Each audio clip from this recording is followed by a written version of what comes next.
Welcome to the Oscars Cheat Sheet Miniseries. Why bother having an opinion on this year's Best Picture nominees when you can just use ours?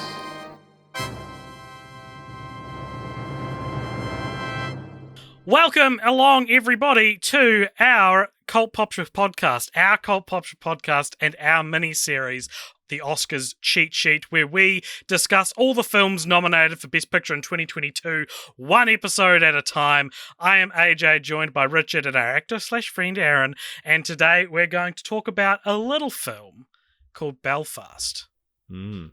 This is British/Irish coming-of-age drama written and directed by Kenneth Branagh. It's sort of loosely based on his childhood.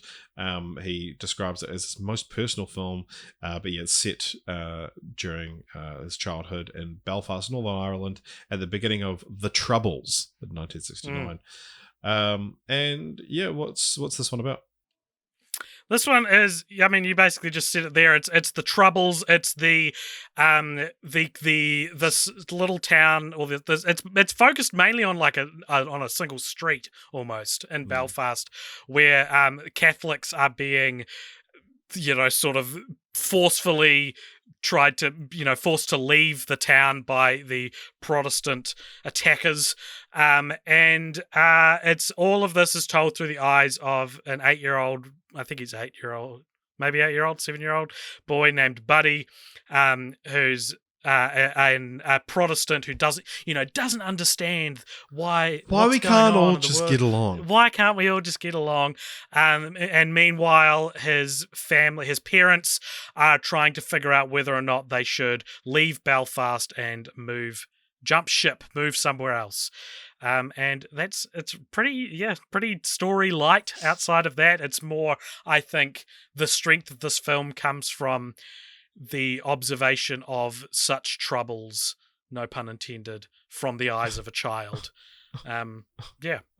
What do you guys think? I thought, I really loved it. And cool.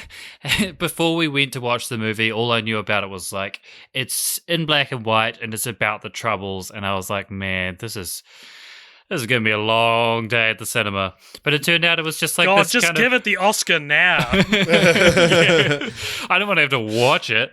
And then I watched it, and it was like this delightful kind of fun coming. I mean, obviously the kind of background of sadness and awful things happening, but it was this sort of kind of light-hearted coming-of-age story peppered with songs by Van Morrison. Like, there are so many things about it that really just I loved it so much. It is so funny because I've seen a few people sort of that you describe it like that, where it's like, oh, it's just what a nice, charming, feel good. I mean, obviously it's about the Troubles, so it's like you got that guy, but just like that, it is funny that it is. I mean, like, kind of similar to Jojo Rabbit in a lot of ways, that it's like, it's about something horrible going on in the background, but because we're seeing it through the eyes of a kid, it becomes this charming, feel-good film. A breezy 97 minutes. Very quick. Belfast indeed. Belfast indeed. What AJ's referring to there is Belfast is a suburb in our hometown, Christchurch. I was not referring famously, to that. Very quick. I was saying it goes by fast. I wanted this movie to suck so that my review of it could be more like Bell Slow. But unfortunately, I felt this was incredibly breezy. Like, I couldn't believe how Belfast it was. How Belfast it was. How bloody Belfast it was. That being said, I would put this upper or lower mid tier for me. I wasn't like, there's a couple of moments where I was like, that's a good scene. But most of it, I think, one of those films where if you don't know a lot about the history, it might pay to read the Wikipedia page of the plot synopsis after you've finished to get a full understanding, which I did. I thought that that it was pretty good. Not much to say about it, to be honest. So I like pretty much like most of the Best Picture nominees. I hadn't watched any trailers or anything like that. Like, didn't go into it knowing what it was about because I'm like, hey, I'll watch them anyway. It's fun to go in blind. So like Drive My Car, I had this weird experience where I just knew it was like, oh yeah, it's an actor gets a chauffeur. That was essentially all I knew about it. And I was like, ready for like a Green Book kind of style, like unlikely friendship road movie, which it features sort of an unlikely friendship. But Green Book it is not in some good ways and mostly good ways. But it's I was kind of and so I think also my experience to Drive My Car was I was expecting a lot more of a fun movie, but that's on me. But Belfast, so going into, I knew it was in black and white. I knew it was somewhat about Kenneth Branagh's childhood. I didn't know took place during the Troubles, but then it was like as soon as it started, it's like obviously. But the only thing that I knew about the film was I had seen while I was at the movies, like a TV screen was playing that was like, I think it was like, the Oscars films are playing here, and it had one shot from the film, and it was Jamie Dornan like holding one of those old school microphones and leaning to one side as he was singing, and like clearly putting on a performance. And I knew Jamie Dornan was on it. He was getting a lot of praise for his performance. And then the film started. Then the film we got 90 minutes into this 97-minute film. Or like even halfway through, I was like, how the fuck is this shot of Jamie Dornan going to be in this film? and like the film was just nowhere near anything. And then it got to 90 minutes into the film. It was almost over. And I was like, when the fuck, like, was this just from a deleted scene or something? And then, they go to a funeral and he sings Everlasting Love, which is a great scene. And I was like, now, but it is pretty much the last scene of the film. But it was just funny having that hanging over the whole time, being like, how the fuck does the one thing I know about this film fit into it? This movie made me consider that Everlasting Love is a song that was around in 1969. I would have thought it was a lot later than that. And also they name drop flakes and crunchy bars in this film, which not only did I think were New Zealand or Australasian specific candies, but were also apparently around in 1969 as well. So I was like all over the place learning all sorts of things in this movie. I also like how universal the world's hatred is of Turkish delights. I love Turkish delights. Yeah, I think they're pretty good too. But yeah, it's weird how universally people are like, oh, Turkish delight, the dud candy.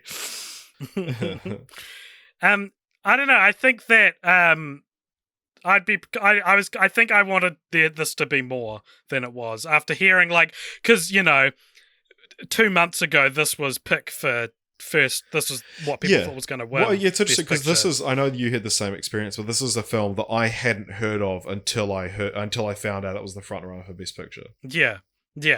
And so I think I was expecting it to be a little more, I don't know, maybe obvious in what in the story it was telling.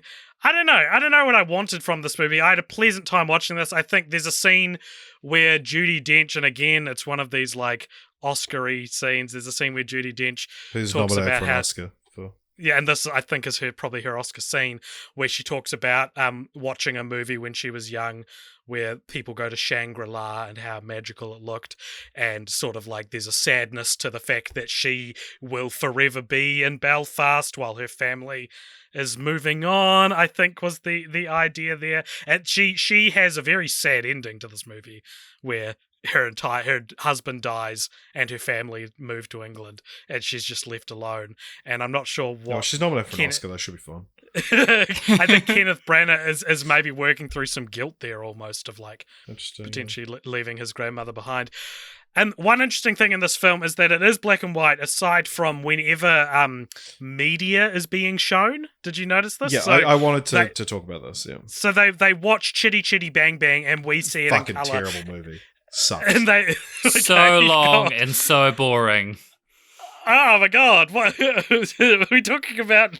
Chitty Chitty Bang Belfast Bang. or Chitty Chitty? Chitty Chitty, fuck, man. Like, that is. Oh I did my not God. expect this from bringing up Chitty Chitty Bang Bang. You should expect it. Because Always. it And- fucking sucks. There's also a scene where they watch a play of A Christmas Carol, and that is in colour to the point where when it does the reverse shot, you can see reflected on Judi Dench's glasses is the coloured reflection of the play happening. And I wanted to ask you guys, do you reckon there is a point to this? Because it could be very easy to just be like, it looks cool. Well, so the interesting thing is though, because I was thinking about this, that it's like that only really works because we know it's Kenneth Branagh's childhood, because it's the color is like you're seeing a kid fall in love with the art of film, and because we know it's Kenneth Branagh who went on to be a director and an actor, that whereas like the film doesn't make it explicit at any point that it's like this kid wants to be an actor, this kid wants to be a director, or anything like that. And so, yeah, for me, it was like, I found that interesting. But then also, I guess that it's outside of that, you could just say that it's like escapism kind of thing. It's that everything going on in his life is so dark. And I mean, like the kid's reaction to watching this god awful film, Chitty Chitty Bang Bang, is that he's, you know, you see the wonder in his eyes, and it's an escapism. But I thought the way it used color. I mean, aside from any way you want to read into it, it does look cool, and especially like the things like the reflecting in Granny's eyes. I think, it's a very fun, little, extra part to the film. It is funny though. I watched Death on the Nile, a couple of days before after I saw this, and it's both obviously directed by Kenneth Branagh, but Death on the Nile is primarily in color, but its opening scene is in black and white, and Belfast opens with like postcard shots essentially of Belfast, like modern day, which are in color, but then the film's primarily in black and white. Just funny, they had films come out within a few weeks of each other that use color in opposite ways. Kenneth Branagh's crazy career, dude. Especially the last couple of years, gone from fucking Artemis Fowl to this. That's and also because insane. Death on the Nile was shit. Oh, well, there you go. Did he direct Death on the Nile? Yeah. Ah, yeah. But he also directed Thor as well, like the first Thor. Yeah, he did, he's got a really interesting, he did a bunch of Shakespeare adaptations, and then Thor, Jack Ryan, Shadow Recruit, he did the Cinderella 2015, Murder on the Orient Express, Artemis Fowl, Belfast, Death on the Nile. Like Belfast is kind of like him proving, hey, I've still got it when most of his films have been shit. I think I would push back on the idea that you need to know or that there's anything about necessarily movies or suggesting his like future in TV and stuff. I mean, I read it that the color is more about escapism, and that's sort of echoed by the fact that like the future of Belfast, where their like troubles are, you know, quote unquote behind them, is in color as well. So I would say that for me in the movie, color is more indicative of moments of escape or coming out of the troubles, I guess. Rather than necessarily being like, he is a young actor and his eyes become bright when he watches movies. And also, like, what I guess is the movie at large saying on escapism or escaping, right? Because at the end of the film, it once again goes to colour and shows these postcard shots of modern day Belfast, and it says, for the ones who stayed, for the ones who left, and for the ones who were lost, or something like that. Because, like, it seems like a very grim idea to say, like, this movie is about how sometimes you just gotta get out because you sacrifice something in doing that. You like with the granny character, you have to leave behind a lot of the stuff you love, and no one is really that happy about moving. It's just sort of something they are reluctant and have to do at the end. So I'm wondering, what do you guys think of that? What do you think this movie is saying? I guess, like, it shows a lot about the importance of escapism and stuff like that. If you have a character that's so desperate for an escape that they're willing to watch Chitty Chitty Bang Bang all the way through. Of course. I think that's implicit in the text. I was actually asking you to think a little deeper, Richard, and not just say what was obvious to everyone. Well, I'm not going to. Aaron? Yeah, it's a tough one, eh? I mean, It's interesting as well when you kind of consider more widely the history of the Irish people, full stop, like you would say there are sort The of potato famine. people who have been forced to immigrate. Yeah, exactly. If we're talking about the potato famine and various other points in Irish history of millions of Irish people leaving their country in order to create a better life. And there's also, I guess there has to be an acknowledgement that, as much as you're kind of moving on to try and create a brighter future for your children, you're also leaving behind everything you've ever known. Yeah. In order to do that, So I guess it just talks about the kind of the cost to everyone that results from these kinds of, sad and ultimately meaningless kind of conflicts. Did you know that the population of Ireland hasn't recovered to pre-famine levels? Well, this is Northern Ireland, which I've been told is a different country to Ireland. It actually kind of is. Yeah, you're right. Well, because if you look at it's a whole thing. I was actually having a discussion about this the other day. If like the idea of like the UK versus the British Isles versus Great Britain, that the British Isles is everything. The United Kingdom is Scotland, England, Wales, and Northern Ireland, but not Ireland. Yeah. Well, I mean, and that's at the heart of the conflict that is this movie and the real life events it uses as its background. What's Belfast's odds of winning these days? Is it still number one? It's fallen behind for another film, which we'll reveal. I would say it's very much not the favorite. Now I'd say, spoilers for the next episode. Power of the Dog is it's Power of the Dog's award to lose at this point. It's been winning so many other things, which is surprising because it's been competing against men. Oh my god. So is this like second? Yeah, this is second. Yeah. Okay, and what else is it nominated for? It's also nominated for, where are we?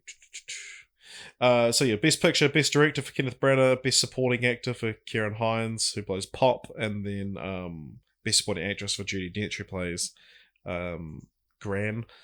Original Screenplay for Kenneth Branagh, Best Sound, which is now consolidated into one award, no longer sound mixing and editing, and Best Original Song. Van Morrison wrote a new one in addition to sort of using his. Okay, catalog. so the we didn't talk about Pop at all, but I thought he was probably well deserved Oscar nomination there, because I thought he was one of the better characters or funnier characters in the film. The highlight, I think, is the relationship between Buddy and his grandparents, and I thought there were a lot of great scenes from there that I guess were great enough to be the only acting nominations pulled from Belfast's finished product.